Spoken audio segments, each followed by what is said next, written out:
You got a minute? You must be part of my hangover. And I hope the wax in your ears didn't stop you from hearing, pal. I'll remember your face. I'll try to forget yours. What about the bartender? I let him have it over the head with a peanut machine. Run along, darling, before I fracture your spine. Is the gun loaded? You want to find out? No, I'm happy at just guessing. You don't have to say anything and you don't have to do anything. All right, Mr. DeMille, I'm ready for my close-up. If you're the police, where are your badges? I don't have to show you any stinking badges. I went orange. Yeah, I don't know what that means, though. You turn into a pumpkin?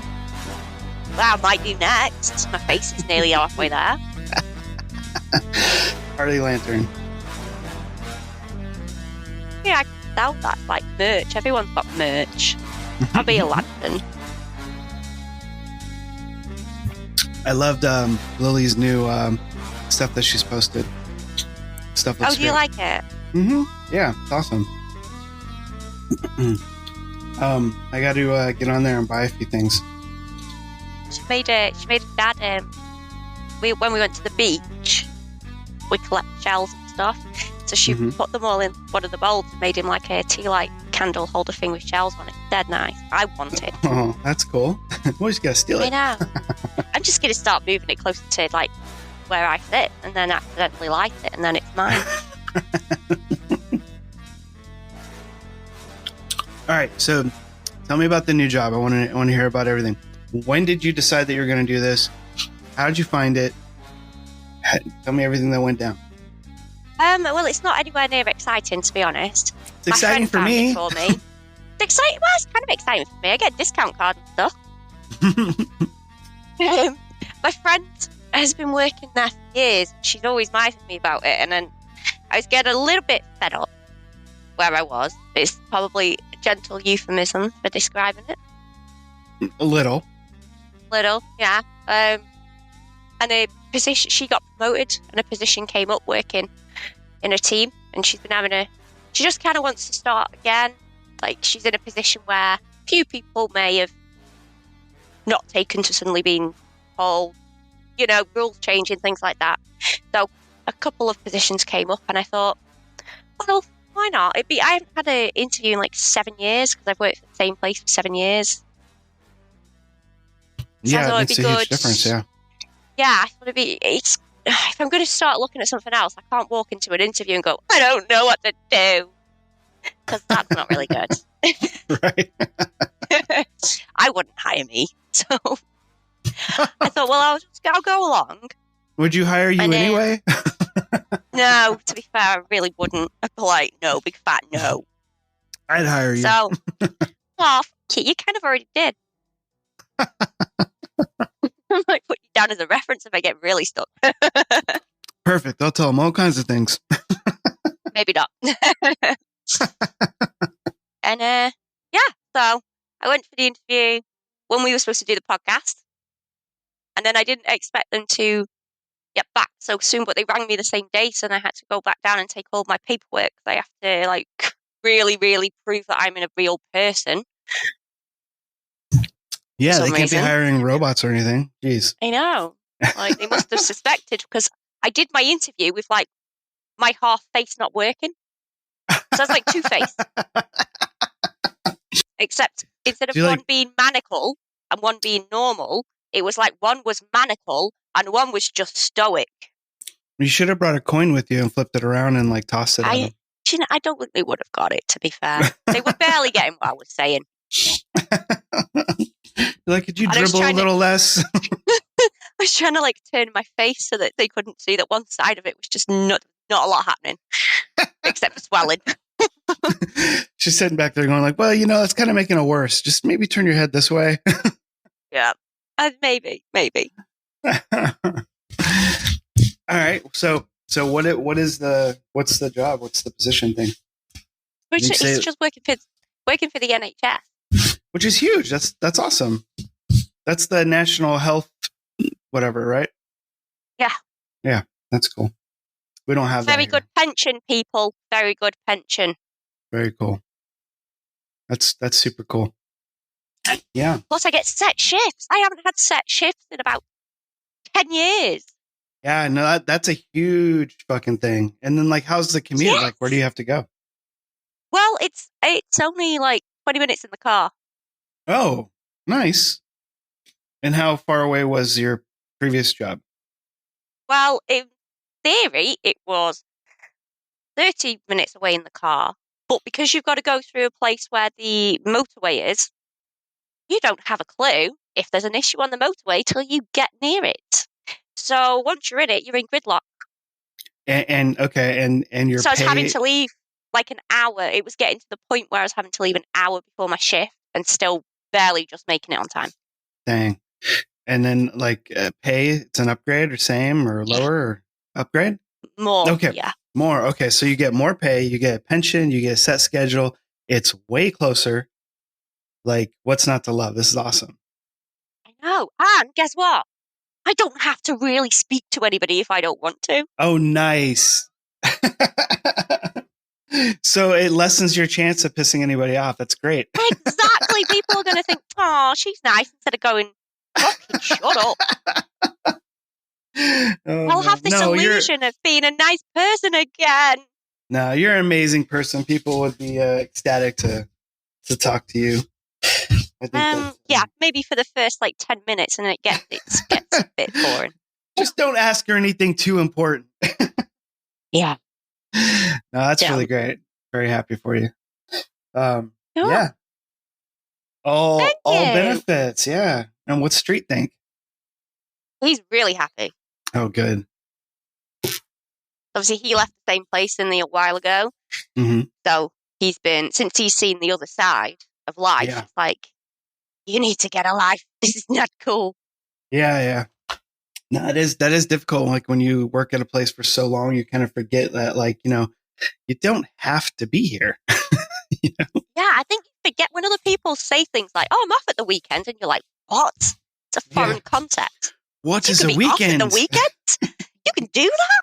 How do you do that? So you're like, oh, I'm off Wednesday and Thursday too. And the best bit is, if I do a weekend now, I get paid double time. Whereas I've been doing weekends for God knows how long because some people can't be trusted to interact. Sure. Yeah. Well, I think that's amazing. And you got called back the same day and all. That's really cool. So, Yeah. so that means that the podcast can continue. That means that you're going to be doing You pretty actually well. have time to write things because if you go, Carly, when you're I was free, going to say, I'm not like, going to go, I don't know. I was going to say you have time for me to bother you more. Yes, they have 4 whole days. I'm always going to be available. Nice. That's so 4 awesome. whole days out of 7. That's so cool. And when do you visit? When do you actually like start? Well, I have to go and prove that I'm a real human being Oh, okay. I thought you did that already. who's allowed a job. Or did they And not then- trust you? You did not check the I'm not a robot box, did you? I may not have passed that fucking robotic test. I don't know. It's not surprising, like I say, with my Two-Face situation. Click the boxes with all the cars. Oh, shit. It's Uh, a motorcycle. Does that count as a car? yeah, I can see a wheel. Is that the same thing? Yeah. But yeah, once I do that, then Very cool. you can do human jobs. Now, what did you do about leaving your other position? Did you tell them, or are you just going to walk out, or are you going to just, say, hey, Well, I'll be here tomorrow and not show up? I did see somebody on TikTok who hired a band to give in their notice, which I thought was really cool. But I don't think that anybody else would find that funny except for me. Oh, I would. And I probably wouldn't find it funny after I've paid for them. So, and I'm not one that, because I know what it's like when people leave you in the shit, because I've been left in the shit so much. So Yeah. I never want to do that. So I'm going to, once everything's passed and cleared, then it's going to be like 2-3 weeks before I get a start date anyway. As soon as I get my start date, I'll give my notice and I'll work my Nice. notice. And I'll just be a pain in the ass for a little bit. All right. Well, very cool. You should maybe hire a comedian to tell him that you quit. That'd be funny. Oh, that'd be cool. Yeah, No, because then Street will just want to do it because he thinks he's a comedian. He kind of is. I mean, he's funny. He's funny in a contained space where there's no other options, yes. where he's got to fight his way out with comedy. Yeah. That's his ninja power. All right, good stuff. All right, well, let's get to the drink for tonight. You're going to know right away that we are watching a Marlowe movie because this drink is called the Marlowe Mystery. Now, lately, maybe you guys will hate me for this, maybe you won't even care, but I've been using ChatGPT to come up with drinks, and I just think it's super interesting and creative what it's doing. So this one was also created by ChatGPT. I simply asked it to create a drink based on the film that we're watching tonight, and it popped up with this amazing concept, which I think sounds really great. It's called the Marlowe Mystery. Now, it usually adds a lot of flourishes into the drinks, and I don't normally say those things, but I'm going to today because I think it's really cool for some stupid reason. Cool. I'm excited. So I'm just going to read exactly what the AI, gods gave me for tonight's drink. Okay. It is the Marlowe Mystery. The ingredients are 2 ounces of rye whiskey, representing the classic noir setting and the hard-edged nature of the pretend. You know, like the memory brain thing doesn't work. I just had a great idea, Jason, that would help us remember. Oh, what? We would get a book of all of the drinks that we've had on the podcast. Yes. And we can make a book. Yes, and then when the ChatGPT thingy goes like, bro, we like, listen, dude, we did that on episode whatever, up your game, or we're going to move on. So maybe if we put a book together, maybe the folks at home might want that compilation as like a speakeasy drink book. That would be pretty cool. Yeah, pissed on New Year's. We ever had. Gotta be the nicest neighbor on a private eye. Meet Philip Marlowe. Marlowe? Marlowe. Your name, Marlowe? You shouldn't be out of bed, Mr. Marlowe. I'm not Mr. Marlowe. This is Mr. Marlowe right here. Well, who are you? You're Philip Marlowe. Are you crazy? Yeah. Elliot Gould is Philip Marlowe in Robert Altman's The Long Goodbye. How come my horn? You're supposed to get out of the way. It's okay. You're a nice dog. I didn't do nothing. Mrs. Wade. Nina Van Palat is Eileen Wade. She's a very shady lady. I like your face, too. I feel you're someone I can trust. Your crazy Looney Tune husband could have killed Sylvia Lennox. Sterling Hayden is her husband, Roger. Why don't you call your friend the Marlboro Man in here? It's not his business. He's a very crazy man. You ever think about suicide, Marlboro?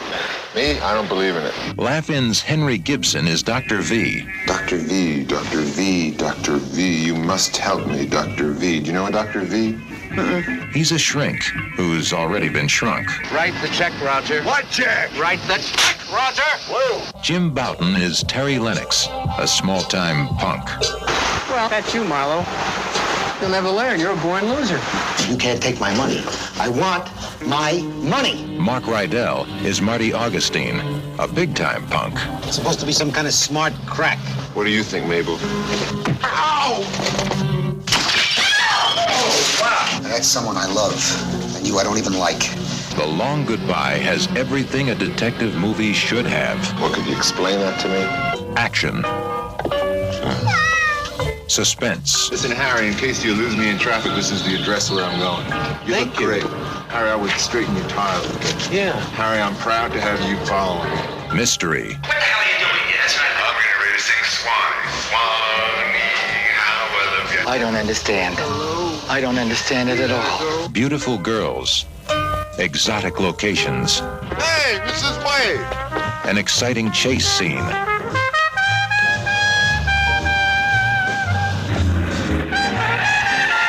And a surprise ending. But this isn't it. Hooray for Hollywood! You may be homely in your neighborhood. Hooray for Hollywood!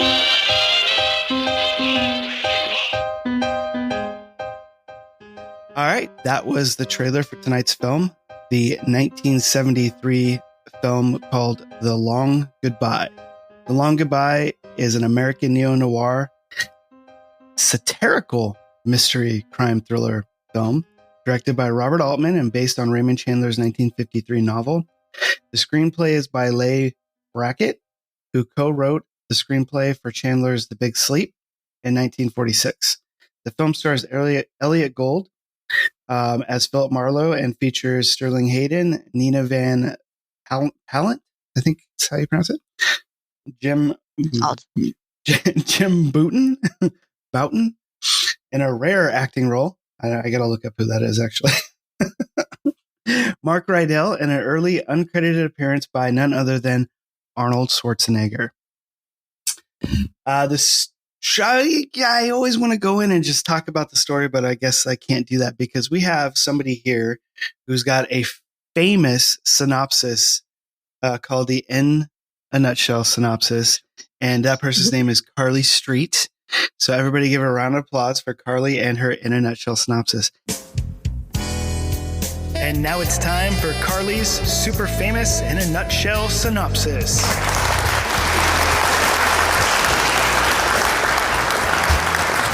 Like, there better be some, like, I want some, like, fake applause, like when you at the Oscars. These days at the Oscars, it might be a booze. Yeah, to be fair, don't boo me. I can't take it. Actually, one side of my face can take it. This synopsis probably isn't worth an applause. They always are. They're always so good. Can't wait. Okay. A very mumbly Philip Marlowe gets lost in an intricate web of confusion whilst navigating a trail of deception so twisted that a corkscrew would be envious. And quite frankly, so do we. Yeah, you know, the mumbly part definitely got me. Oh my God, yes, thank God. I thought you were going to go nuts at me. I was like, I couldn't understand what he was saying. It's very true. So I'm gonna I don't think I do this very often. Maybe I do. I probably do it in every episode. I know I don't pay attention. I don't listen to the show. Do you listen to the show? Anyway, I do sometimes. I'm not one listener. Way! No, we have like several hundred listeners actually, which is nice. We keep going up every month. It goes up, you know, quite a bit. So that's nice. Hopefully one day we'll get to 1 million. So we'll probably be dead by then, but who knows? It'll be our legacy. No, I don't. I want to say that I hate this movie. I'm just going to put that out there. I hate this movie. I despise Elliot Gould, whatever his name is. Wow. I can't. I like him in other things. I cannot stand him. Did you get taken over by the ChatGPT robot? No. Did he download himself into your brain? I think Dennis likes the movie. I don't. Oh, yeah. I've always hated this movie. I've seen it a couple times. This is probably the third time that I've watched it. And I hate it. And that's all I'm going to say for now. But, so I really loved your synopsis with the mumbling because that's totally, because even like when you got, Bogey playing Marlowe and he's got a little mumble to him, but you can always understand what the hell he's saying. And like, he's just more thoughtful and internalized. This guy is just like, blah, blah, blah, blah, cigarette, blah, blah, blah, blah, cigarette. You know, because it was like he was mumbling because the cigarette was hanging out of his mouth. So he was he was talking as if he was trying to keep the cigarette in his. Use your hands, man. Mm-hmm. And also, like, he came across very lackadaisical. So because he was so like, yeah, whatever, like they chilled. He wasn't really doing a lot with his body. Like there was no like. Do you know what I mean? It was not he was like, oh, he's mad. Like I don't know that emotion in this film. Is he mad? Is he like drunk? Is he looking for cat food? Still kind of the same. Yeah, he's very much like reminds me of like Gumby or something, or that Stretch Armstrong doll. It's just sort of like just kind of flops around, like, hey, I'm smoking again. Hey, you know, it's just like it's very I don't know. He's not very involved in his own movie, which is what I feel.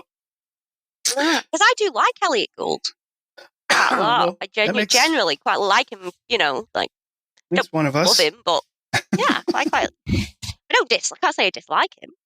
Yeah. I feel like this is a very standout performance for him, because I don't see him act the same in anything else that I'm aware of. But again, I do you haven't think really. he was? Do you think he was pushed into acting it that way then, and that's not his natural interpretation of it? No, maybe not necessarily, because it is a 70s film and it is very 70s. So I think it's all the sex, love, whatever the motto of the time was, just the vibe. This movie just drips with that sort of 70s vibe, without the disco, really. So he was ready to disco, wasn't he? At any given definitely moment. Seems like it, yeah. Like, I wouldn't have been surprised if he was walking down the street, like had an interrogation, just turned the corner and started doing like a bit of John Travolta down the street with his cigarette hanging out of his mouth. I'm honestly surprised it didn't happen. But it's one of those like time capsule movies where I don't feel like it fits necessarily in the time period of the actual like book and 50s noir. It doesn't fit in present day. It's very much like you have to watch this as a 70s movie. It didn't age well, is what I'm trying to say. Yeah. I suppose if you watched a group of 70s films together, and obviously this was one of them, this would stick out like a sore thumb. Yeah, I'd probably pair it with like Point Blank. Has a bit of that. It's not as bad as this in terms of like the 70s vibe, but it definitely has that sort of like these were made in a similar time frame kind of feel. But I love that movie much more than I do this one, which is unfortunate because I love Marlowe movies. So I've always been fairly disappointed on this film in terms of like how much it disappoints me, which sucks because I'm a huge noir fan. I'm a huge Marlowe fan, so it all just kind of bothers me. But just from the very beginning, and I do think there's something I can't totally recall honestly, but I feel like this location of his apartment has been used before. Seems very familiar, doesn't it? It does, yeah. And I don't know. I really want to look that up and research it, but it just seems like, has this been in another Marlowe movie or has this been in a different noir film or something? It looks very familiar, like I've seen this before. I don't know what it is. From it reminded me a lot of, like when you get the TV series in the 70s and the 80s, the sort of crimey gangster sort of ones. Sure. It reminds me of kind of like the slot-in sort of crime lord place, if that makes sense. Like, or it's like, it seems like it's a location that is in every single 70s and 80s thriller style film. Like, as if it's been dressed exactly the same. Yeah. No, I feel you. Yeah. So I can't pick out a specific film, but rolling around in my head is TV series, films, like loads of different things just rolling around. And I'm just thinking, this just must have been the go-to, like, standard set dressing. Right, yeah, no, totally. And I don't know. And the thing is, it's funny about it is there really wasn't much set dressing in his apartment or anywhere that you could see in this film. There was a cat. There was a cat, dressed the set yes. with a cat. Yeah. How did you feel about that opening scene with the whole cat food thing? What on earth? That's it? Yeah. I liked how it was okay, so this sounds stupid. I liked how it was shot, but I didn't, the content didn't really grasp me a great deal.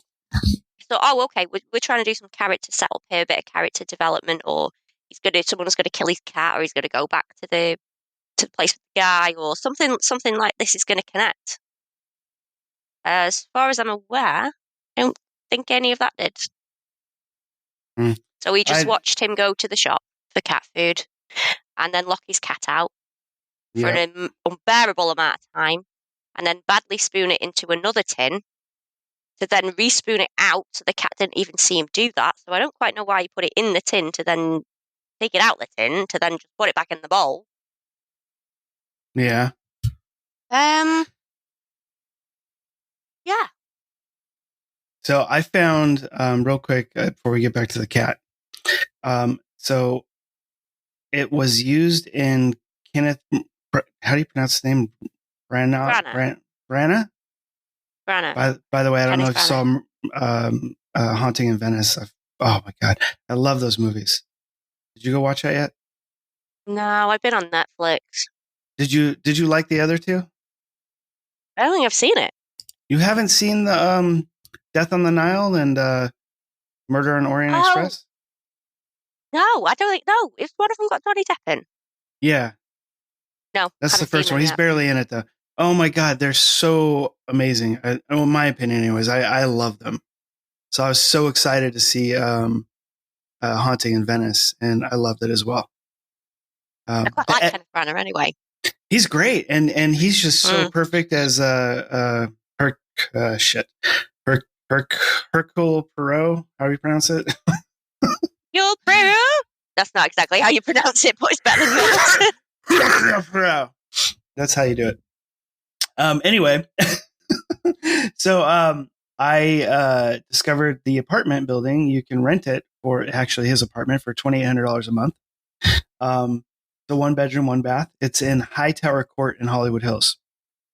Oh, wow. It was also used in Kenneth. How do you pronounce his last name? Just call him Ken.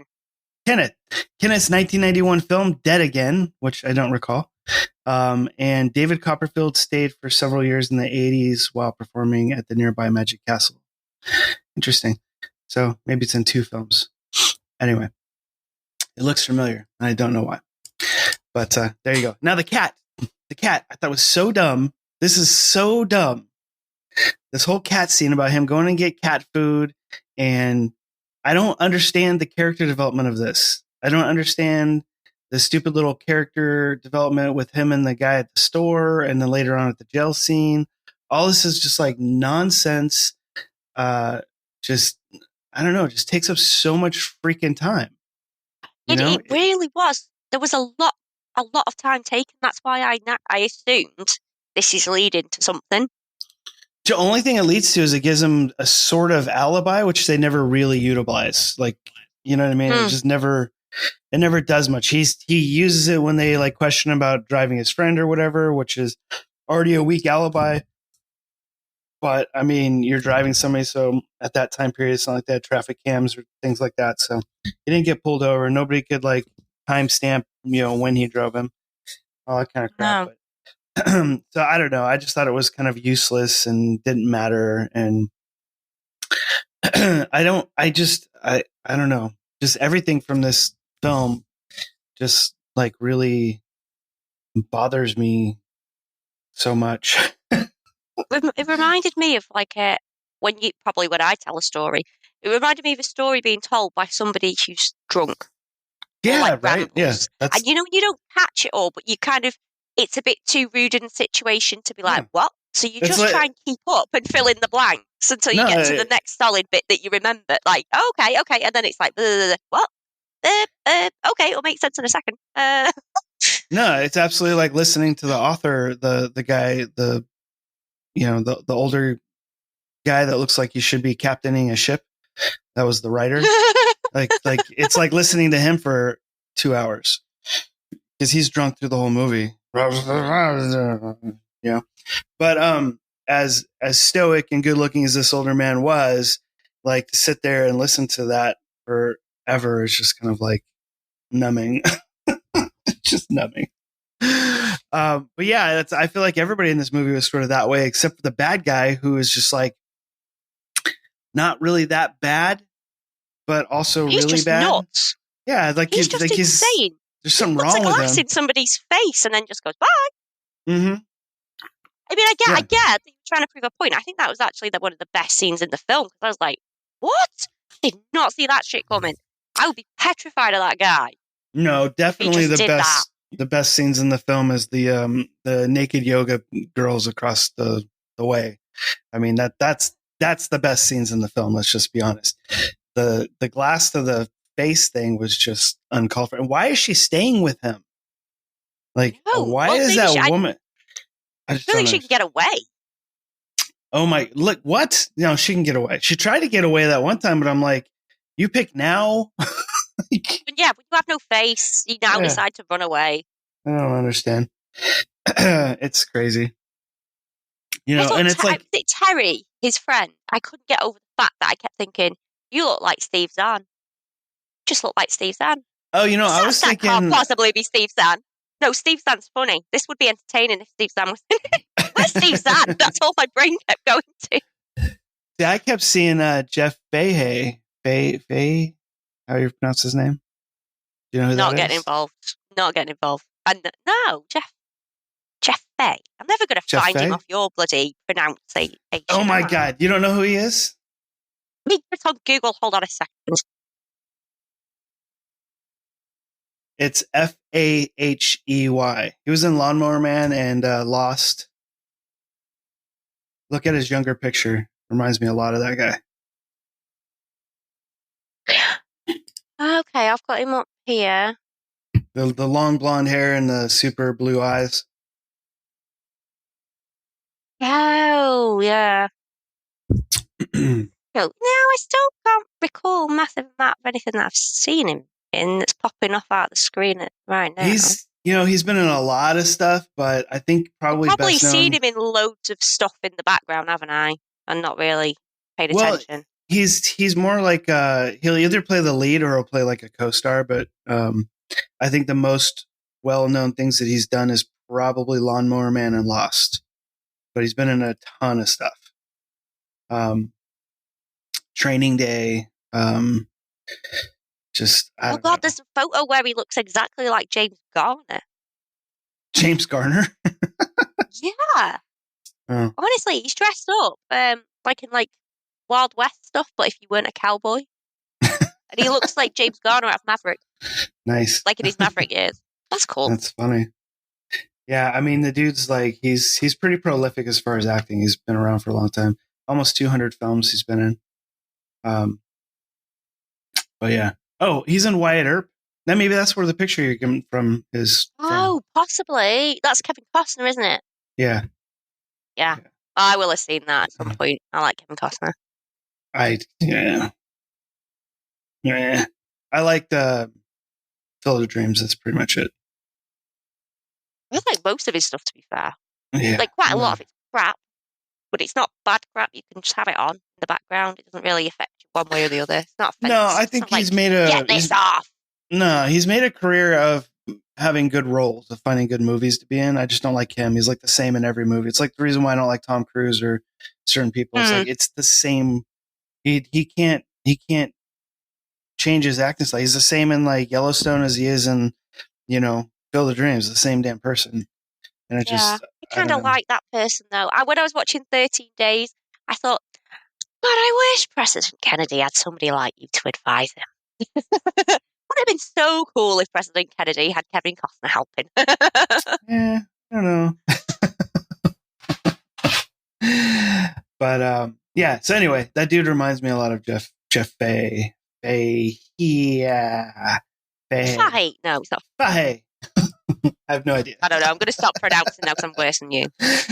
I don't know about that. I've mispronounced 10 words already on this show. It's what the people will come for. Right. Yeah. So, yeah, there's a lot of meandering in this movie. There's a lot of nonsensical, and I'm sure it made sense at the time. Yeah, let's have him go get some cat food. And they don't have the cat food. And he's going to swap it into the other container because the cat's a human and it can totally tell the difference, it's just so silly. And I don't know. There's so much stuff in this movie that is that way. And the plot is I wouldn't say it's terribly convoluted. It is convoluted, but it's not as interesting as The Big Sleep. And it's not as convoluted as The Big Sleep. Yeah, but I think the difference is in The Big Sleep, you pay attention. Yeah, that's watching it and it's captivating. So I think with this, it seems more complicated than it is because you're just well, I missed a bit. What's going on? I can't hear him.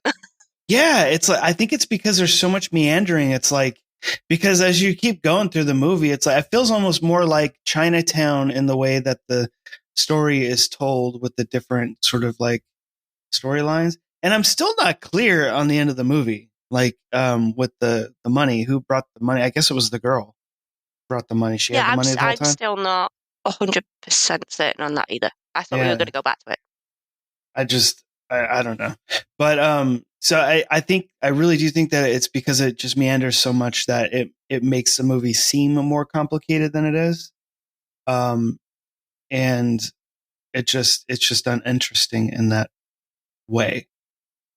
It's not that they don't do some interesting things; it just needs some massive editing to make it work for me personally. Well, so I thought some of the characters were quite like they had a bit of something going for them, or could have had a bit of something going for them, but then it just like got a bit lost. Anybody that was a tiny bit interesting just went to one extreme or the other. So, like the bad guy, you thought, "Oh God, he's a bit and then it just went too over the top. Like you might as well have put him in a pantomime because you thought, "Whoa, okay." Right, and then this like lunatic behavior is just not. It's not like there are people around him protecting him. You know, like Gary Oldman in Leon, where you think, "Oh, fucking, he's nuts," but all the people are that scared of him that they're protecting him. Yeah, it's not the same in this because they don't look like they could have like fought the way out of a paper bag. Really, if shit had hit the fan.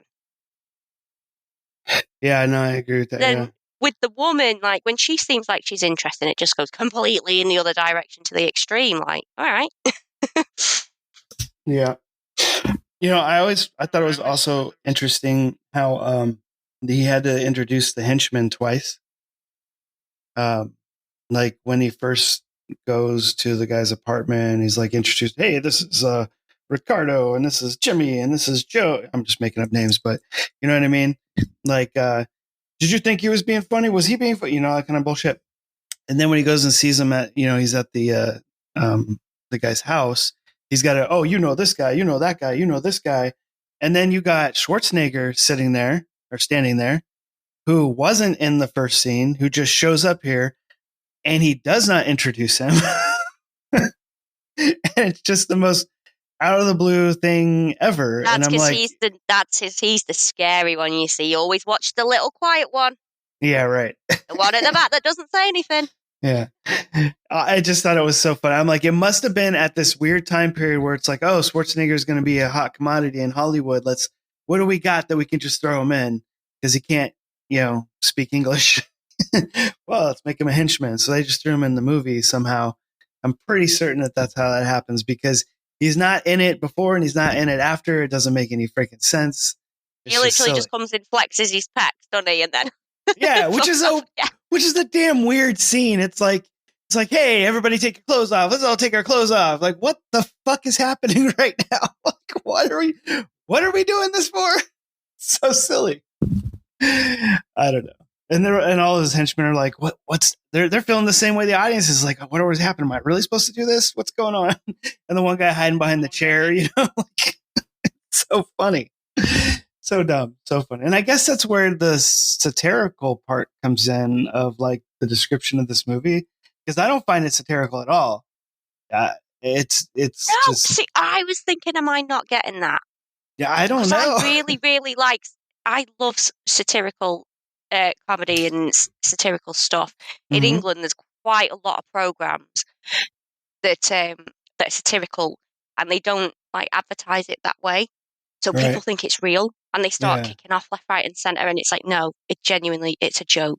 Are you kidding? And they keep it going, obviously, for promotion and stuff for years. Stuff like The Office. When The Office came out, everybody thought that was real. They thought it was a documentary. There's a whole there's only a few people in like the country that get it straight away. That's funny.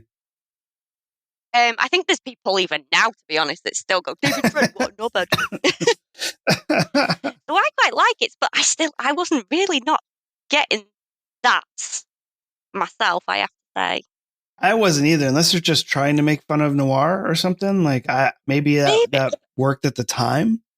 But it's been done better, hasn't it, by all the films? Plenty of movies, yeah.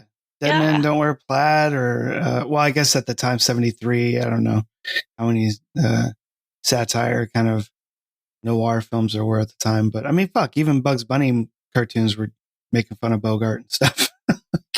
Yeah. I don't know. There's one I'm trying to think of that was really good, where it's kind of like Leslie Nielsen style comedy.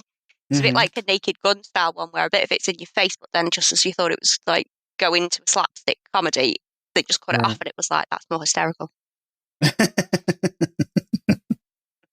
Yeah.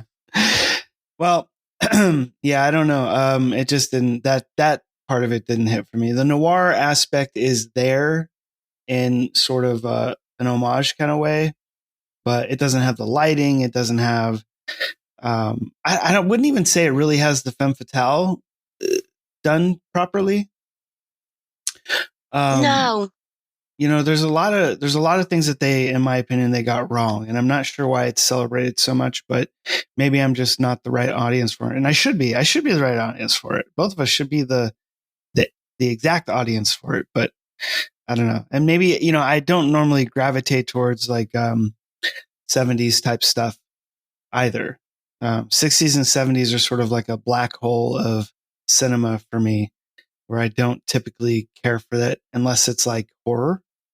I think that's the only thing that came out of the 60s and 70s that was a little unscathed, with the exception of a few films here and there. Which one came out first, this or Chinatown? That's a good question. I think this might have. Let me see here. So I got like kind of the way they were trying to do it in the characters. I kind of got a Chinatown vibe. So I was wondering whether they tried to do Chinatown but did it badly, or whether Chinatown saw what they'd done and gone, right, we'll actually do it more the right way. Obviously, I didn't enjoy the plot of Chinatown, but when you look at the characters, they're very, very similar. Mm-hmm. And obviously, one worked a lot better than the other one. Yeah, I definitely think Chinatown is a far superior film. But I also got the same sort of vibe. But Long Goodbye did come out a year before Chinatown. So that would lead me to believe that they weren't bouncing off of each other. It's just they were probably being made around the same time. And I'm pretty certain Chinatown was written way before.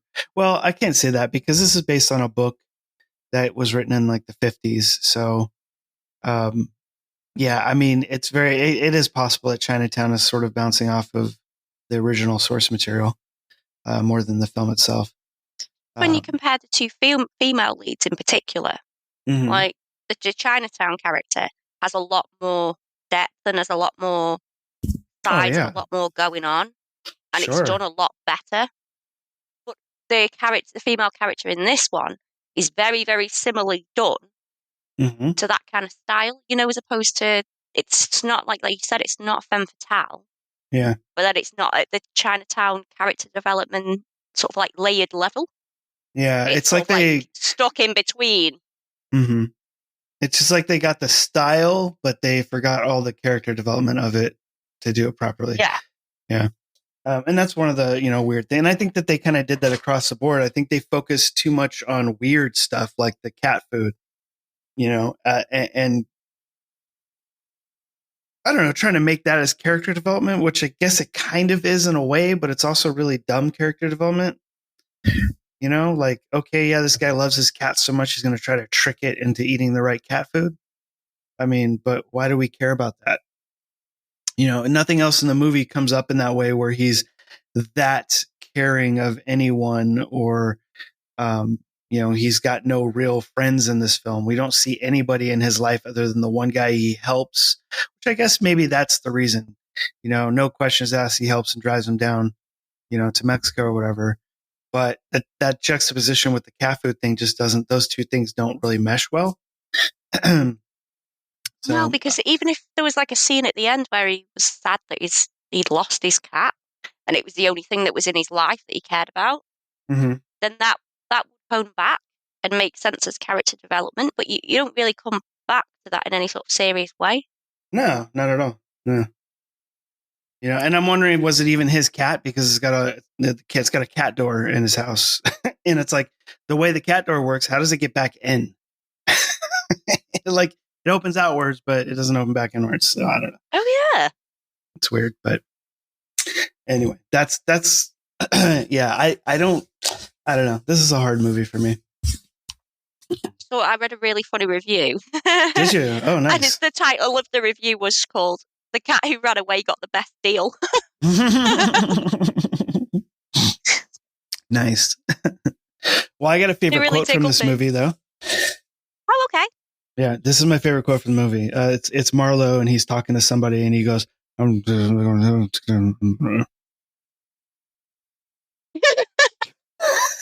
right? It's half the movie. That's my favorite quote. So, I literally heard him say one line though when the guy was out, he was following him or something after whatever had happened, and he was like, "Oh, I'm proud to have you following me." Right. I like that. A bit of acknowledgement for the henchman. Quite nice. It's so silly, and it's like I didn't know what he said before that, but yeah, the rest of it. It's like you're not supposed to let me see you. Go back to your car. So I mean that whole like scene where he jumps up on the door and like is peeking over, and then Marlowe opens the door back up. It's like I'm like, this is so dumb. Come on. I don't know. It's funny. It's funny in a bad way. It's so bad it's not good. No. I know there's a lot of people that probably like this movie and they're like, I'm never listening to this podcast. And that's okay. You have that right. But it just wasn't for me. But Carly, I think we're at that time to go ahead and give this movie a rating. And I know that you loved it. So don't disappoint me. Okay. Well, this is the first time I'd ever watched it, you know. Oh, okay. I'd never seen it before. And I was like, so besides the movie, loves this film. Oh yeah, no, okay. Besides the movie, though, give a I want to hear like a 1 through 10 score of Elliot Gould as Marlowe compared to Bogart. Where do you think he sits on the Marlowe scale? I didn't like the guy who we never saw. What? What was the Marlowe one that we watched with the guy that we never saw? Oh, I like that one a lot. We just heard his voice. Lady in the Lake. So he's quite hard to like gauge because we only saw him once. Well, we're only going against Bogart though. That was okay. I can't remember who that was, but yeah. Not very highly, if I'm honest. I'm sorry, Elliot. I do like you, but I couldn't understand a bloody word you were saying, and you look like you were on. You're going to pass out. Yeah. So like laid back. You may as well have like lay down. Mm-hmm. There was no urgency. Everything was a joke, which is fine. But if everything's a joke, everything's a joke. Not just every interaction that you have with every other human being that's in the film. Right. So it just didn't really grab me at all. If it was maybe a different character and there was more character traits and he was made to be a bit more eccentric or a bit more like that, like I've seen in other films, then maybe that may have worked. But with him specifically being Philip Marlowe, it didn't really sit that great for me.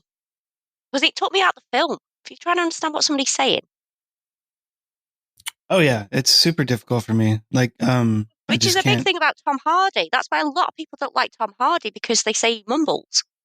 That's true. Yeah, he does mumble a lot. So it doesn't matter how good his performance is. You don't know what the hell he's doing. Which I've seen that, to be fair, in one of his films. And Peaky Blinders. When he's in Peaky Blinders, I can see what people are saying when they say he's mumbling. And I have not enjoyed the series of Peaky Blinders that he's been in, even though I like Tom Hardy as an actor. Because the scenes that he's in, I don't fucking know what's happening. And then somebody gets shot or something like that. And I'm like, oh, right, okay. I'm guessing somebody else will tell me why that happened. It's because we couldn't understand him. It completely removes you out of it. Right.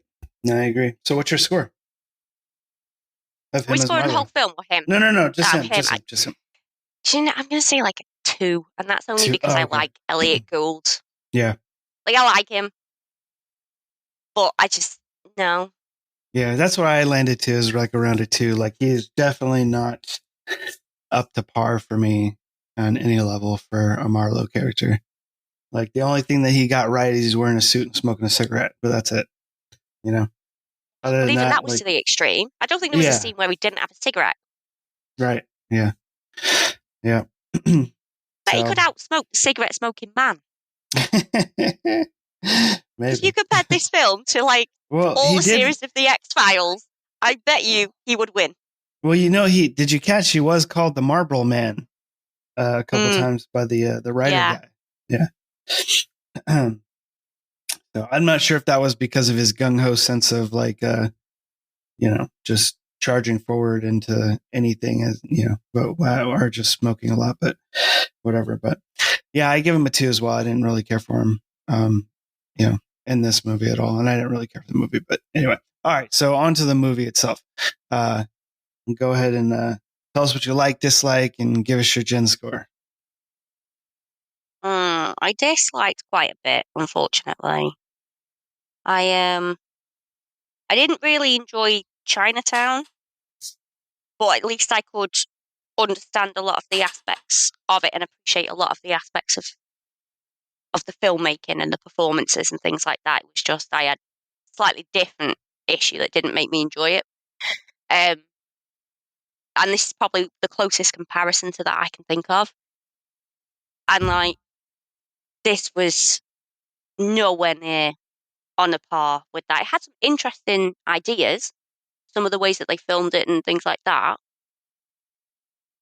But the story just felt so disjointed, and it just felt so long and drawn out on things that were unnecessary. I'm still not completely certain, even now, 100% what happened. And I'm glad that I've watched it from a film noir point of view, but I can't say hand on heart that I would ever recommend anybody watch it, which is sad. I don't want to be really mean and give it a really bad score, but if I'm being honest, it would be like a 2 or a 3. Oh, wow. I'm trying to think of moments or scenes that I like, and the only ones that spring to mind are when someone got hit in the face with a glass, and Arnold Schwarzenegger flexing his pecs and being silent. So if that's the 2 best things in a film that's supposed to be film noir, I don't really know what else to say about that. I don't know. 1 point for Arnie, 1 point for the glass smashing. Yeah, and I don't know. The Arnold Schwarzenegger scene gives me a negative instead of a positive, but okay. I think it's because both of those were so unexpected. I was like, what the fuck? Why is Arnie here? And what the hell is he doing to her with that glass? Yeah. I don't know. And plus, it was the only time that Elliot Gould showed another bit of emotion when she got hit in the face. He actually did something different, so... Yeah. So what's your score? I don't think this might be my lowest score ever. Yeah? Yeah, I think 2's a bit evil, so I'm going to go with 3. I'm going to settle on 3. 3, Okay. yeah. Yeah. All right. Well, I think that's respectable. I think that's more than it deserves, to be honest. So I think there's a lot of pieces to this film that are quite amazing. The actors, the director, the source material, it's got elements, but sometimes those elements come together in a disastrous end result, when they shouldn't, and it reminds me of when a bunch of famous musicians get together and form like a super band or something, and 9 times out of 10 they always fail. Why, I don't know. But it's where all these elements. And like you have a really big ensemble cast of all these amazing people, yeah, and then the story is just crap. And yeah, you're like, it's just waste of time.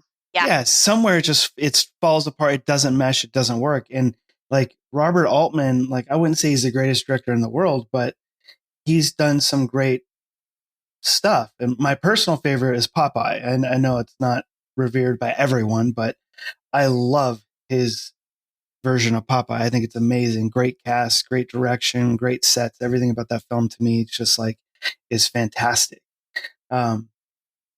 So I mean, he's a good director. That's done some good like stuff. Gosford. Did he do Gosford Park? He did, yeah. I think Popeye, Gosford Park, Cookie's Fortune. I think those are all like his biggest films. But yeah, I mean, there's some great things that he's done, but this to me isn't necessarily one of them. I think it's just a very high profile film at the time, and it has all of those elements, and it's got the distinction of having Arnold Schwarzenegger show up, and I think probably one of his earliest roles. I'm not really sure, some sort of weird cameo, but anyway, like I feel like it didn't mesh, it didn't work for my own personal tastes. And again, like I was saying earlier, I definitely am the prospective audience for this film. Maybe it's 30 years later, but 40 years later, but I mean, it still should ring, for me, and it does not. The player. I wonder if we'd have watched it sooner, if we'd have been born in a different time and younger and whatever. I wonder if we'd have been watching it fresh at the cinema and stuff like that, whether it would have been a different experience, and that's why people are so fond of it. I'm not, like when you say it hasn't aged well, I wonder if that's ruined.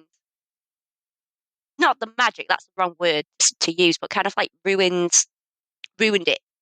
Because we're now watching it now going, oh my God. Whereas at the time, we might have been going, oh, it's edgy. Oh, that's always different. Ooh. I mean, maybe, but I don't know. Like, I feel like you would have had to have, it would have had to have been the right time. Like, we would have had to have been that right age in the 70s to like really appreciate it. For me anyways.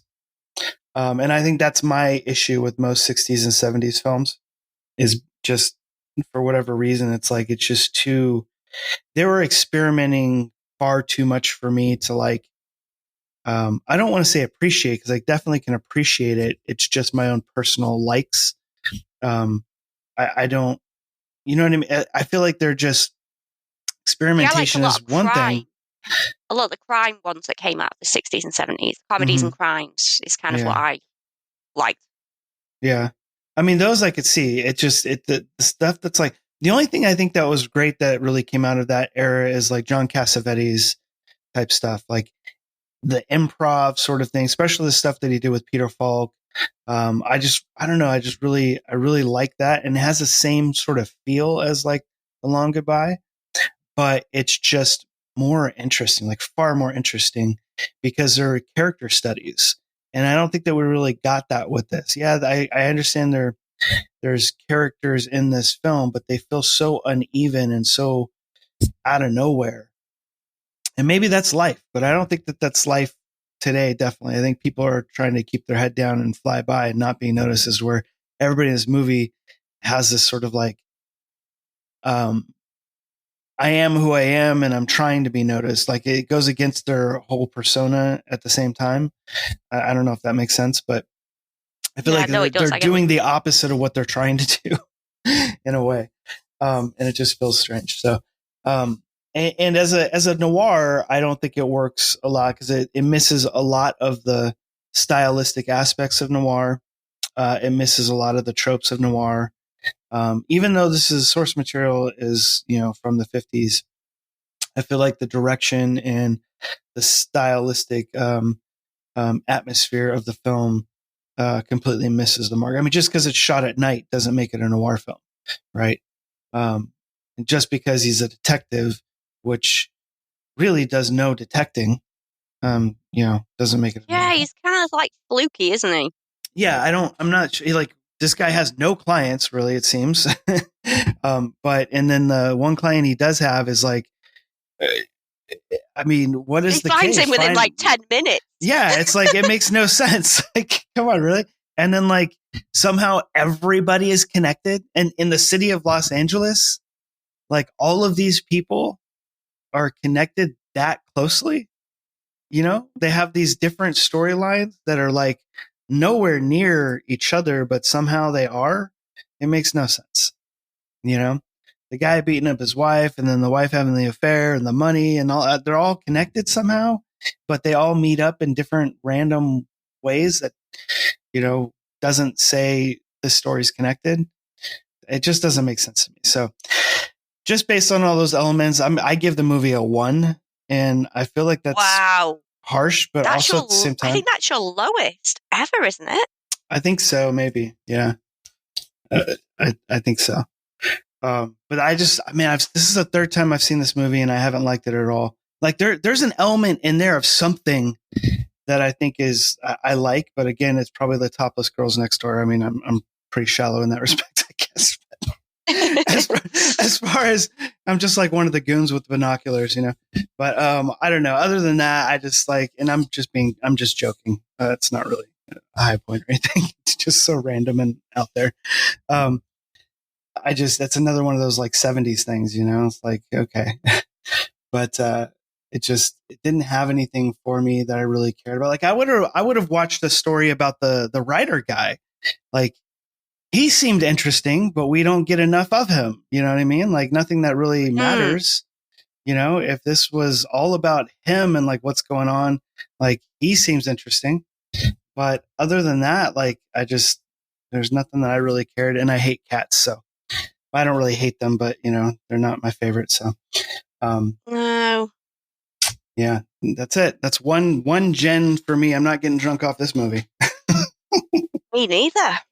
Yeah, I hate wasting the Marlowe cocktail on this one. Oh no, it's true.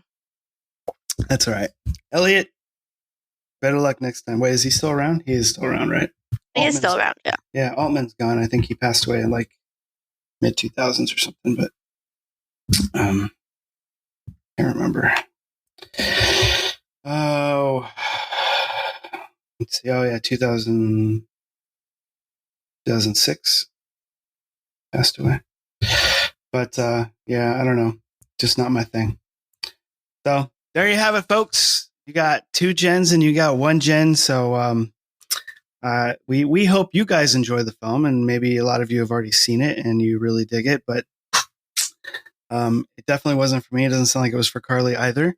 And as much as she disliked Chinatown, and I hate her for that, it sounds like that was a better film for her, which is good. Yeah, I think it actually made me appreciate Chinatown a little bit more. Oh, good. I hope that you watch it again someday and you can really appreciate it. I think I will. I think I will, because like we discussed, I think a lot of me not liking Chinatown was to do with too much with my personal preferences. Mm-hmm. Yeah, so no, I get that. And having seen a similar thing in my head anyway, done worse, it might be worth another revisit just as a comparison, because I like to do things like that sometimes. So. Yeah. There was a TV series, I think it was Chris Pine, that reminded me a lot of Chinatown. I can't think of what it's called. Like Chris Pine. He's Captain Kirk. Tell me more. Yeah, I can't think of the name of it. It might have been like, it's on one of the VOD services. I'm pretty certain it was Chris Pine. And it was. I need something new to watch. It's only like. I finished watching The House of Usher now. The Fall of the House of Usher. I started it last night and I fell asleep. For God's sake, man. I know. And even I hear Bruce Greenwood look like Harvey Keitel. A little bit, yeah. A little bit. Doesn't he? It's freaky. I don't think I would have caught that if you hadn't said it though. But I totally I get what you're saying. No. But I did hear that Nine Inch Nails has got a song in I think the second episode, so I'm looking forward to that. Apparently the people that did the score did their own remix of it, and they're saying it's never gonna be officially released, which makes me sad. So, whatever. Oh, But no. anyway, so far it's got a good soundtrack though. It started out good, but I was just too tired last night, so that's my fault, not the show's fault.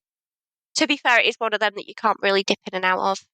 That's what it seemed like. You do, you do need to give the attention to it while you're watching it. Yeah, and I've seen I think it was Vincent Price version, maybe a long time ago. No, yeah, because I phoned my mum as soon as I finished it and went, "You need to watch this," and she went, "It's all right, I've already seen it in the cinema," and then put the phone down. But what the fuck? It's one of them moments where I went, "This is in the movies? What?" Not at the cinema. I mean, I was like off my head on codeine as well at the time, so I was thinking, "Whoa, what have I done? Where am I?" Like, Mom, how old are you? I'm like, what's happening to me? And then thankfully Google solved that for me. Yeah, I think I saw that years ago, but I don't really remember it. And I know it's Edgar Allan Poe story, which I've never read. But it's quite good because it's an overall Edgar Allan Poe story, but each individual episode is also one of his stories. Oh, really? So each episode, if you have a look at the episode titles, each one is one of his stories, but it's applicable to the overall story, which I just think is brilliant. Wow. I just think that's great. They had me at that. To be honest, it's probably shit, but I don't care. I'm already sold because I really like Edgar Allan Poe. So you're like well read on him? Yeah, I do like him. I did have a massive, great, big, gorgeous poster that I used to have up, and then it's too depressing, and then eventually it got lost. You know, when you move and you have these things that people don't like, and then they disappear. Yeah. I don't know. I mean, that happens, I guess, but so yeah, I don't know what I was going to say. I think we're past our staying point. I'm just advertising Netflix right now for free, so let's. Yeah. You know what I was going to say is Joe Madry and I were going to do we had discussed very lightly about doing a project sort of like Haunted Objects related to Edgar Allan Poe. Because where Joe is at in where the hell is he at? Jesus. I keep wanting to say Vancouver. It's not. It's opposite end of the United States. Vermont. Is that where he's at? I can't remember. Anyway, there's an Edgar Allan Poe museum. And there's this guy that runs it, and it's Edgar Allan Poe's hometown, I guess, or where he died or something like that. And there's a museum there, and he's got a bunch of artifacts of Poe's, and I don't think it is, but maybe it's his house or one of his houses, or I can't remember. Wow. Anyway, the idea was there's a bunch of artifacts there, and we could go and we could have a host like specify like one particular artifact and then go into like a story and do that throughout the entire museum and have a bunch of episodes on it. However, once digging a little deeper, we discovered that the curator of the museum had already done something similar, which looked, I mean, not anything slight against him or anything, just did not have the quality that we would have been able to do. But that gave Joe cold feet on it and kind of made him not want to do it, I guess. So, because it had already been done, I guess, but whatever. It still seems like an interesting idea to me. Anyway, that's off the side. Oh, you know what this is funny. Elliot Gould's spouse's name was Jennifer Bogart. Oh, what? Yeah, I gotta dig a little deeper on this. Is she related? He's not in the dynasty, is he? And then oh my. I don't know. Born in 1952, actress and writer known for The Defenders, 1961, and Frankie and Hazel. She was previously married to Elliot Gould. Doesn't say anything about Bogart.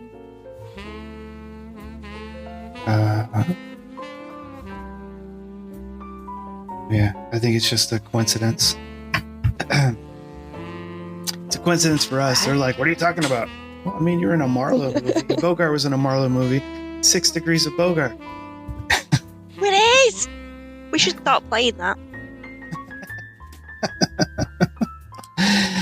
Oh, man. All right, Carly. I guess that's it for today. Folks at home, hope you enjoy your... I don't know. What did ChatGPT name that drink again?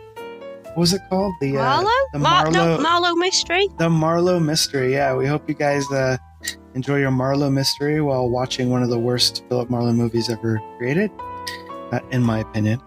All right, Ooh, I'm wrong. It's a mystery why it's bad. There we go. Drink solved. It's a mystery why it's celebrated. It was okay. I went the other way, but okay.